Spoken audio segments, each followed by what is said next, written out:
मुंबई शहर में रहने वाली सुरभि की नई नई शादी हुई थी। सुरभि अपने माता पिता की इकलौती बेटी थी, इसलिए थोड़ी लाड प्यार में पली बढ़ी थी। सुरभि को रसोई का ज्यादा काम नहीं आता था। वो नॉर्मल खाना बनाना कम जानती थी, लेकिन उसे अलग अलग तरह की डिशेस बनाने का बड़ा शौक था। सुरभि की ननद प्रियंका को रसोई का हर छोटा बड़ा काम आता था। वो बड़े ही अच्छे अच्छे पकवान बनाना जानती थी और इस बात को लेकर उसे बड़ा घमंड भी था, इसलिए वो अक्सर सुरभि का मजाक भी बनाया करती थी।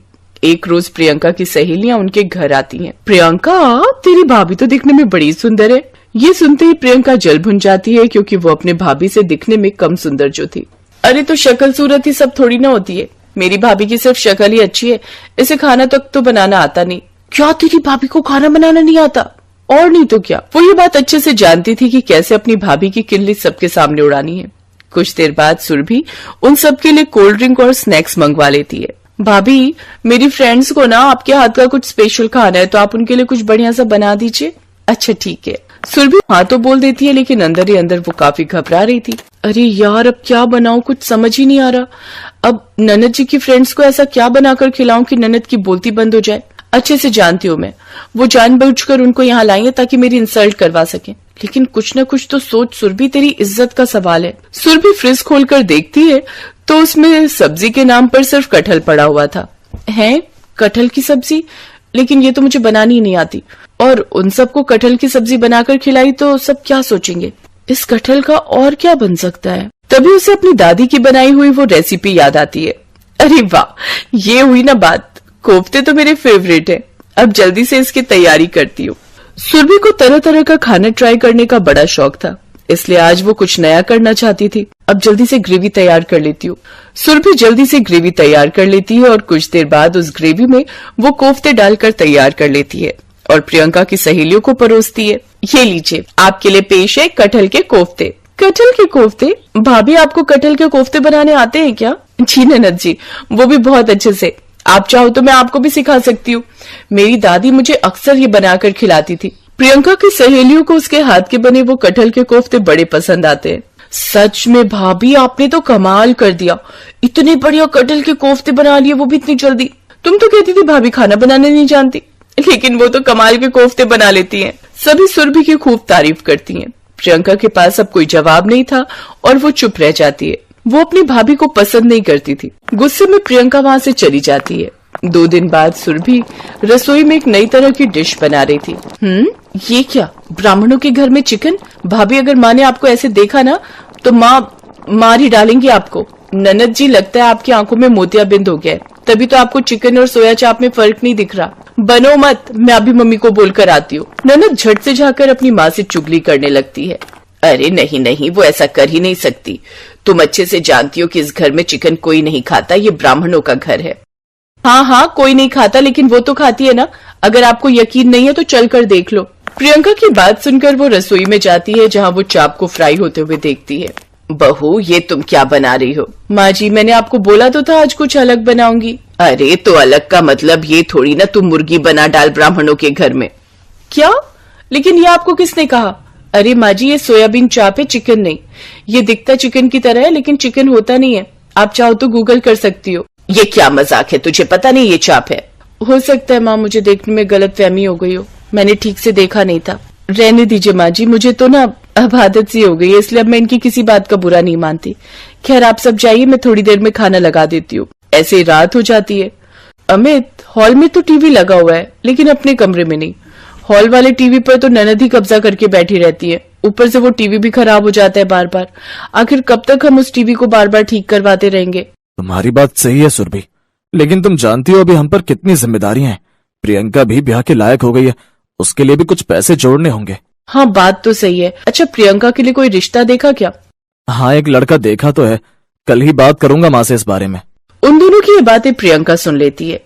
ये दोनों मियां बीवी मुझे इस घर से निकाले, उससे पहले ही मैं माँ के कान भर दूं। वो जल्दी से अपनी माँ के पास जाती है।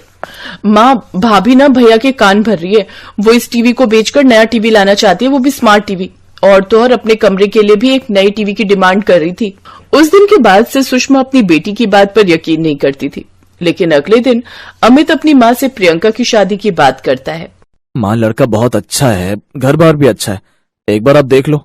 बेटा, मेरी तुम्हारी पसंद से क्या ही होगा। पसंद तो उसे ही आना चाहिए ना।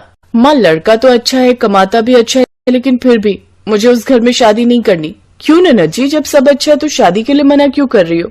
क्योंकि उस लड़के की 3 बहनें। आप समझ रही हो, 3 बहनें मतलब 3 नंदे, और नंदे तो आपको पता ही है कितनी बेकार होती हैं। अच्छा, इसका मतलब मेरे और बहू के बीच तू भी आग लगाने का ही काम करती होगी। नहीं माँ, मैं ऐसी नहीं हूँ, लेकिन मुझे नंदों वाले ससुराल में शादी नहीं करनी। ननद जी आपको देखने लड़के वाले संडे को आ रहे हैं, तो आप उस दिन तैयार रहिएगा। ये सुनकर प्रियंका गुस्से में वहां से चली जाती है। रात को सुरभि अपने पति से, डार्लिंग अब हम टीवी ले ही लेते हैं, वो भी बड़ा सा। कल को लड़के वाले आएंगे तो क्या सोचेंगे? शायद तुम ठीक कहती हो। अगले दिन अमित एक बड़ा सा टीवी ले आता है। देखो माँ, मैंने कहा था ना, भाभी ने भाई को जोरू का गुलाम बना लिया। अब आप ही बताओ, इतना महंगा टीवी लाने की क्या जरूरत थी? अब कल को मेरी शादी हो गई तो पैसा कहाँ से आएगा? बहू क्या है ये सब? क्या जरूरत थी तुम्हें बेकार में नया टीवी लाने की? वैसे भी अगर इसकी शादी पक्की हो गई तो पैसे भी तो चाहिए। माँ जी, अपना हॉल वाला टीवी पुराना हो गया है, कभी भी बंद हो जाता है, और कल को लड़के वाले आएंगे तो वो इतना बड़ा घर देखेंगे तो क्या कहेंगे? देखा माँ, कैसे पैसा पानी की तरह बहा रही है भाभी। बहू तू जानती है ना, कल को इसकी शादी होने वाली है तो पैसों की जरूरत होगी, लेकिन तू तो बेकार में पैसे फूकने में लगी हुई है। माँ जी, अगर मैंने एक टीवी मांग भी लिया तो कौन सा गुनाह कर दिया? और आप दोनों की जानकारी के लिए मैं बता दूं कि ये पैसे मैंने अपने बैंक से निकाल कर दिए हैं। साथ ही मैंने अपनी एक एफडी भी ननद जी की शादी के लिए तुड़वाई है। ये सब सुनकर सास ननद दोनों हैरान रह जाती हैं, और अब उनको अपनी गलती का एहसास होता है। वो सुरभि से माफी मांगती है। उस दिन के बाद से प्रियंका का नजरिया भी अपनी भाभी के लिए पूरी तरह से बदल गया था। अब वो उसके साथ खूब अच्छे से पेश आती, साथ ही उनकी रसोई में भी मदद करती।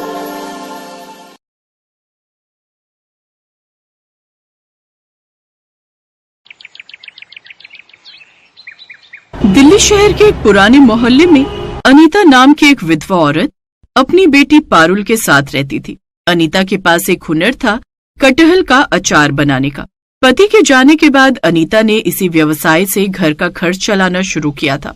अनीता के हाथों का कटहल का अचार बहुत ही स्वादिष्ट होता था। इस वजह से गली मोहल्लों और बाजारों में उसके कटहल के अचार की अच्छी बिक्री हो जाती थी। अनीता के ग्राहक बंधे हुए थे, इसलिए हर 1 से 2 महीने में कटहल के अचार के ऑर्डर आ ही जाते थे। इस बार तो तूने अचार लाने में बहुत देर कर दी, क्या हुआ था? आंटी जी, बाजार में कटहल सही नहीं आ रहा था, इसीलिए रुकी हुई थी। आप तो जानती हो, जब तक मुझे कटहल और मसालों की शुद्धता के लिए पूरी गारंटी न हो तब तक मैं अचार नहीं बनाती। मैं अपने ग्राहकों की सेहत के साथ कोई समझौता नहीं कर सकती। अब खाकर देखना, इस बार कटहल बहुत बढ़िया आया हुआ था, अचार बहुत बढ़िया बना होगा। अरे, तेरे कटहल के अचार की तारीफ मेरे मायके तक पहुंच गई है। वो मेरी भाभी है ना, उन्होंने भी 2 किलो कटहल का अचार बोला था। तू 2 किलो और ला दियो, कल और पैसे लेती जा। ठीक है आंटी जी, मैं कल दे जाऊंगी। अनीता के कटहल के अचार के बारे में सब जानते थे कि वो बहुत साफ सफाई और शुद्धता के साथ अचार बनाती है। एक दिन अनीता अचार बेचकर घर लौटी तो उसकी बेटी पारुल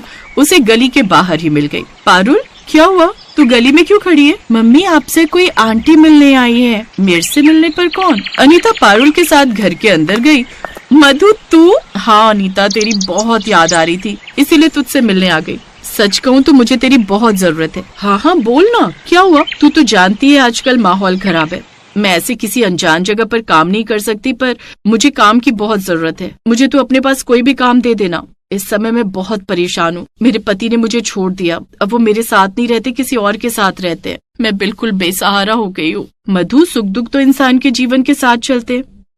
ठीक है, परेशान मत हो, मैं अचार बनाने का काम करती हूँ। तू मेरे साथ वही काम करवा लिया कर, मुझे भी थोड़ा सहारा हो जाएगा और मैं तुझे इस काम के थोड़े पैसे भी दे दिया करूंगी। अनीता को मधु पर तरस आ गया और उसने उसे अपने साथ कटहल का अचार बनाने के लिए काम पर रख लिया। अनीता के साथ रहते रहते धीरे धीरे मधु भी कटहल का अचार बनाने में परफेक्ट हो रही थी। अनीता, देख नमक कितना डालूं, इतना ठीक रहेगा? और ये कटहल के पीस मैंने सही काटे हैं ना? हाँ, सही अंदाजा लगाया नमक का, और कटहल के टुकड़े भी सही काटे हैं, जैसे मैं काटती हूँ। वैसे कुछ भी क्या, अब तू कटहल का अचार बनाने में एक्सपर्ट हो गई है, तेरे से ही सीखा है। अब गुरु इतना अच्छा हो तो चेला तो होशियार क्यों नहीं होगा। अगले कुछ महीनों तक मधु अनीता के साथ ही काम करती रही। अनीता को भी मधु का बहुत सहारा हो गया। फिर एक दिन मधु काम पर नहीं आई थी। मधु तो आज आई नहीं है। सोच रही थी उसे भी बाजार ले जाऊंगी तो वो दूसरे मोहल्ले के घर भी देख लेगी, जहाँ मैं हर 2 महीने बाद ऑर्डर देती हूँ। अचार देने जाना तो मुझे जरूरी है। कल पारुल का जन्मदिन है, सोच रही हूँ पैसे आएंगे तो इसे एक नई फ्रॉक खरीद कर दे दूंगी और इसके दोस्तों को बुला लूंगी, केक काट लूंगी, भटूरे छोले बना लूंगी। बच्चे भी शौक से खाते हैं, पारुल बहुत खुश हो जाएगी।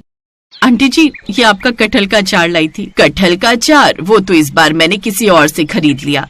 सस्ते दामों पर मिल रहा था पर स्वाद बिल्कुल तेरे कटहल के अचार जैसा था। इस बार तो मैं नहीं खरीद पाऊंगी। किसी और से खरीद लिया? मेरे हाथों के जैसा बना कटहल का अचार? क्या नाम है उसका जिसने अचार दिया है, जिससे आपने अचार खरीदा है?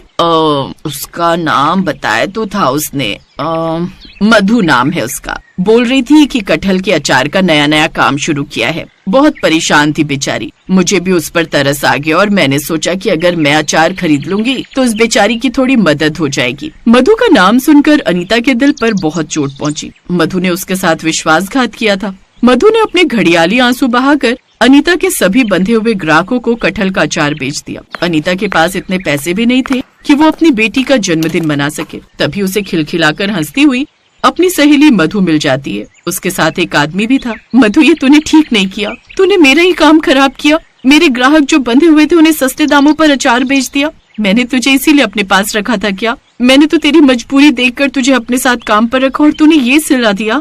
मुझे लगता है मैंने कुछ गलत नहीं किया, अपना अलग काम शुरू किया है। मुझे पैसों की जरूरत है क्योंकि मैं इनके साथ अगले महीने शादी कर रही हूँ। अब शादी के खर्चे के लिए तो पैसों की जरूरत होगी ना, तो इसलिए मैंने कटहल के अचार का अपना अलग बिजनेस बना लिया। मुझे नहीं लगता कि इसमें ज्यादा नाराज होने की कोई जरूरत है।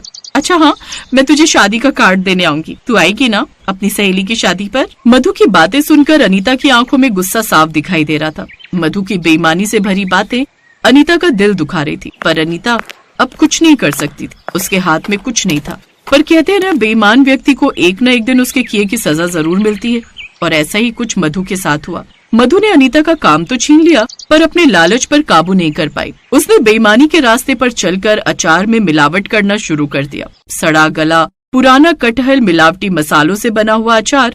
एक दुकानदार ने मधु के खिलाफ पुलिस में रिपोर्ट कर दी और पुलिस ने मधु के घर पर छापा मार दिया। देखा, हमें सही खबर मिली थी। कितना गंदा सामान है, कीड़े चल रहे हैं कटहल पर। ले चलो इन्हें पुलिस स्टेशन। बेईमानी करके लोगों को खराब अचार बेचती है, अब जेल में सजा काटना। तेरी वजह से लोग बीमार पड़ रहे हैं। माफ कर दो साहब, गलती हो गई, अब ऐसा कभी नहीं होगा। अरे मैंने कहा था कि अनीता की तरह साफ सुथरा अचार बेच ले, पर तुझे लालच की पड़ी थी ना। अब तेरी वजह से मुझे भी जेल में सड़ना पड़ेगा है। माफ कर दो साहिब, माफ कर दो। पुलिस जब मधु को ले जा रही थी तो अनीता भी ये नजारा देख रही थी। अनीता, तू तो मुझे जानती है ना, तू मेरी सहेली है।